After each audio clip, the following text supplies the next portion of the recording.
అందరికీ నమస్కారం. ఈ వీడియోలో తెలంగాణలో నిరుద్యోగ యువతకు శుభవార్త. 8,000కు పైగా వీఆర్ఓ ఉద్యోగాల భర్తీ. ఇంటర్, డిగ్రీ పాస్ అయితే చాలు. ఇక వివరాలకు వెళ్దాం. మళ్లీ గ్రామ రెవెన్యూ అధికారులు తెలంగాణలో విద్యార్హతల ఆధారంగా నియమించే ఆలోచనలో రాష్ట్ర ప్రభుత్వం. గతంలో పనిచేసిన వీఆర్ఓలు, వీఆర్ఏలు మళ్లీ రెవెన్యూ శాఖలోకి తీసుకొస్తారట. అందులో సర్వీస్ కమిషన్ ద్వారా నియమితులైన వారు నేరుగా విధుల్లోకి చేర్చుకుంటారు. మిగతా 8,000 పోస్టులకు రాత పరీక్ష ద్వారా నియామకాలు చేపట్టాలని ప్రభుత్వం అయితే యోచిస్తోంది. డిగ్రీ, ఇంటర్ విద్యార్హత ఉన్న వారికి వేర్వేరుగా పరీక్షలు నిర్వహిస్తారట. ఇక్కడ చూస్తే రాష్ట్రంలో ప్రతి రెవెన్యూ గ్రామానికి ఒక రెవెన్యూ అధికారిని నియమించాలని రాష్ట్ర ప్రభుత్వం సూత్రప్రాయంగా నిర్ణయించింది. త్వరలో ఈ నియామకాలను పూర్తి చేసి గతంలో రెవెన్యూ సిబ్బంది అందించిన అన్ని సేవలను మళ్లీ వారికి అప్పగించనుంది. మొత్తంగా రాష్ట్రంలోని 10,909 రెవెన్యూ గ్రామాలకు మళ్లీ రెవెన్యూ అధికారులు అయితే రానున్నారు. గతంలో వీఆర్ఓలు, వీఆర్ఏలుగా పనిచేసిన వారిలో పబ్లిక్ సర్వీస్ కమిషన్ ద్వారా నియమితులైన వారికి నేరుగా బాధ్యతలు అప్పగించనున్నట్లు తెలిసింది. మిగతా వారిలో తగిన విద్యార్హతలు ఉన్నవారికి ప్రత్యేకంగా పరీక్ష నిర్వహించి నియామకాలు చేపడతారట. అయితే ఈ గ్రామ రెవెన్యూ అధికారుల వ్యవస్థకు ప్రభుత్వం ఇంకా ఎలాంటి పేరునైతే నిర్ణయించలేదు.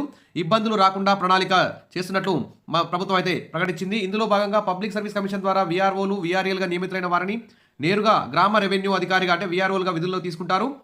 ఈ క్రమంలో రాష్ట్ర వ్యాప్తంగా దాదాపు 3,000 మంది తిరిగి రెవెన్యూ శాఖలోకి రానున్నారు. దాదాపు మరో 8,000 మందిని రాత పరీక్ష ఆధారంగా నియమించనున్నారు. గతంలో వీఆర్ఓలు, వీఆర్ఏలుగా పనిచేసి వివిధ శాఖల్లోకి వెళ్లిన వారిలో డిగ్రీ, ఇంటర్ అర్హతలు గుర్తించి వేర్వేరుగా పరీక్ష పెడతారు.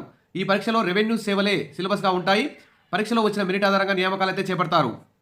ఇక్కడ చూస్తే 8,000 పైగా వీఆర్ఓ పోస్టులు జాబ్ రిక్రూట్మెంట్ నోటిఫికేషన్ త్వరలో రాబోతున్నట్టు తెలుస్తుంది. మొత్తం ఖాళీలు 8,000 ఉంటాయి. ఇది అతిపెద్ద రిక్రూట్మెంటు. ఇక ఇంటర్మీడియట్, డిగ్రీ పాస్ అయితే సరిపోతుంది. వయస్సు చూస్తే 18 సంవత్సరాల నుండి 42 సంవత్సరాల మధ్య వయసు ఉండాలి. ఎస్సీ, ఎస్టీ, వికలాంగులకు వీరందరికీ ఏజ్లో సడలింపు ఉంటుంది. తర్వాత నోటిఫికేషన్ విడుదలైన తర్వాత, అంటే ఇప్పటికైతే విడుదల కాలేదు, విడుదల కాగానే అప్డేట్ అందిస్తాను. తప్పకుండా సబ్స్క్రైబ్ చేసుకుని రెడీగా ఉండండి. అర్హత గల అభ్యర్థులు టీజీపీఎస్సీ అధికారిక వెబ్సైట్ ద్వారా ఆన్లైన్లో దరఖాస్తు చేసుకోవచ్చు. ఇక శాలరీ చూస్తే 30,000 నుండి 40,000 వరకు ఆకర్షణీయమైన జీతం ఉంటుంది.